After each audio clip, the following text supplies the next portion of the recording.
ક્યારે વિચાર્યું છે કે ઝાડ પરથી સફરજન હંમેશા નીચે જ કેમ પડે છે? ઉપર કેમ નથી જતું? કે પછી આ બધા ગ્રહો સૂર્યની આસપાસ એકદમ વ્યવસ્થિત રીતે કેમ ફરતા રહે છે? આ બધા મોટા મોટા સવાલોનો જવાબ બે શક્તિશાળી પણ અદૃશ્ય શક્તિઓમાં છુપાયેલો છે: બળ અને ગુરુત્વાકર્ષણ. તો ચાલો આજે આપણી આસપાસની દુનિયાથી લઈને આખા બ્રહ્માંડને ચલાવતા આ નિયમોને સરળ ભાષામાં સમજીએ. તો આજે આપણે શું જાણવાના છીએ? સૌથી પહેલાં આપણે સમજીશું કે બળ એટલે શું. પછી એના પ્રકારો, સંતુલિત અને અસંતુલિત બળ વિશે જાણીશું. ત્યારબાદ સંપર્ક અને બિનસંપર્ક બળ શું છે એ જોઈશું. પછી આપણે બ્રહ્માંડના સૌથી મોટા રહસ્ય એટલે કે ગુરુત્વાકર્ષણ પર વાત કરીશું. અને છેલ્લે એક સામાન્ય ગેરસમજને દૂર કરીશું: દળ અને વજન વચ્ચે શું તફાવત છે. ચાલો શરૂ કરીએ. જરા વિચારો, સવારે ઉઠવાથી લઈને રાત્રે સૂવા સુધી આપણે સતત બળનો ઉપયોગ કરતા હોઈએ છીએ. કોઈ વસ્તુને ઉપાડવી, દરવાજો ખોલવો, ચાલવું કે પછી ફોન પર ટાઈપ કરવું, આ બધું જ દરેક ક્રિયામાં બળ સામેલ છે. એ આપણી આસપાસ બધે જ છે. પણ આખરે વિજ્ઞાનની ભાષામાં આ બળ છે શું? તો આવીએ આપણા પહેલા અને સૌથી મૂળભૂત સવાલ પર: બળ એટલે શું?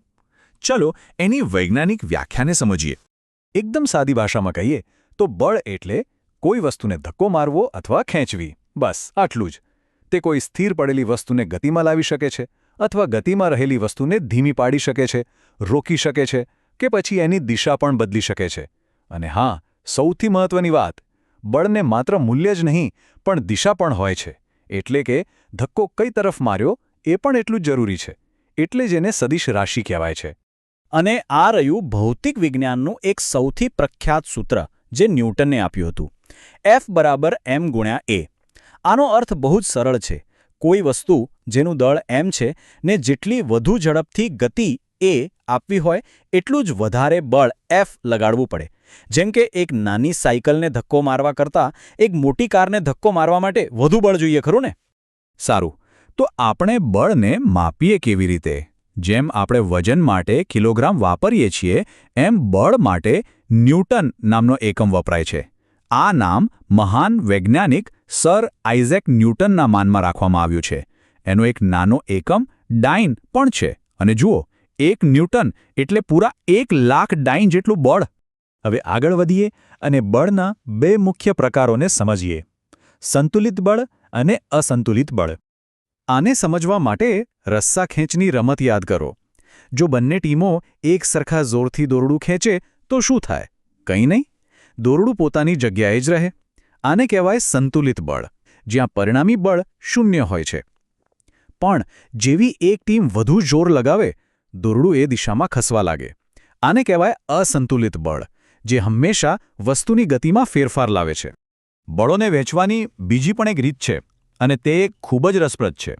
એક છે સંપર્ક બળ અને બીજું છે બિનસંપર્ક બળ. નામ પરથી થોડો ખ્યાલ આવી ગયો છે નહીં? ચાલો એને ઊંડાણમાં સમજીએ. સંપર્ક બળ માટે બે વસ્તુઓનું એકબીજાને અડવું જરૂરી છે. જેમ કે ચાલતી વખતે આપણા પગરખા અને જમીન વચ્ચે લાગતું ઘર્ષણ બળ, અથવા કોઈ વસ્તુ ઉપાડવા માટે આપણા સ્નાયુઓ દ્વારા લાગતું બળ. બીજી બાજુ બિનસંપર્ક બળ તો જાણે કોઈ જાદુ જેવું છે. એ સ્પર્શ કર્યા વગર દૂરથી જ પોતાની અસર બતાવે છે. જેમ કે બે ચુંબક વચ્ચેનું આકર્ષણ, અથવા આપણને બધાને પૃથ્વી સાથે જકડી રાખતું ગુરુત્વાકર્ષણ બળ. સંપર્ક બળનું સૌથી સારું ઉદાહરણ છે ઘર્ષણ. જેમ અહીં દેખાય છે, જ્યારે કોઈ બોક્સને જમણી બાજુ ધકેલવામાં આવે ત્યારે ઘર્ષણ બળ હંમેશા એની વિરુદ્ધ દિશામાં, એટલે કે ડાબી બાજુ લાગે છે. એ ગતિનો વિરોધ કરે છે. જો ઘર્ષણ ન હોત તો એકવાર ગતિમાં આવેલી વસ્તુને રોકવી લગભગ અશક્ય બની જાત.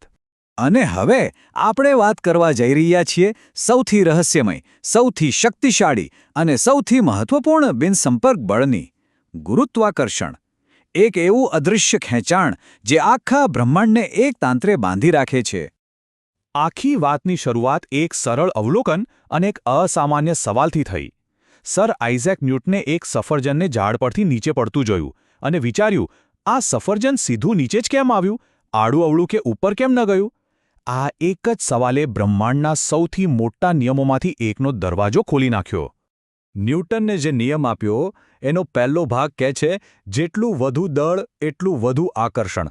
એટલે કે જે વસ્તુઓનું દળ વધારે હોય એમની વચ્ચે ગુરુત્વાકર્ષણ બળ પણ વધુ હોય.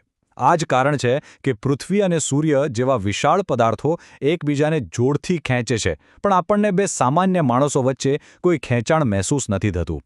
નિયમનો બીજો ભાગ અંતર વિશે છે, અને આ બહુ જ રસપ્રદ છે. જેમ બે વસ્તુઓ વચ્ચેનું અંતર વધે એમ એમની વચ્ચેનું આકર્ષણ બળ ઘટે છે, પણ એ સામાન્ય રીતે નથી ઘટતું, એ ખૂબ ઝડપથી ઘટે છે. જો તમે અંતર બમણું કરો તો બળ 4 ગણું ઓછું થઈ જાય છે. આને જ વ્યસ્ત વર્ગનો નિયમ કહેવાય છે.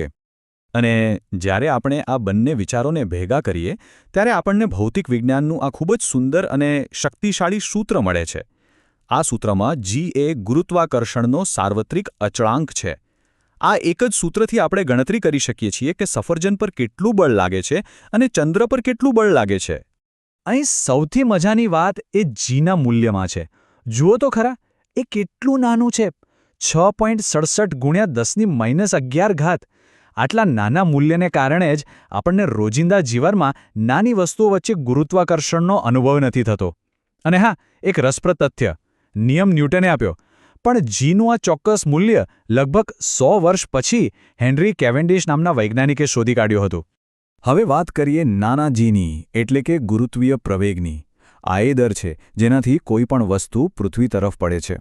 પણ સૌથી આશ્ચર્યની વાત એ છે કે આ મૂલ્ય પૃથ્વી પર બધે સરખું નથી.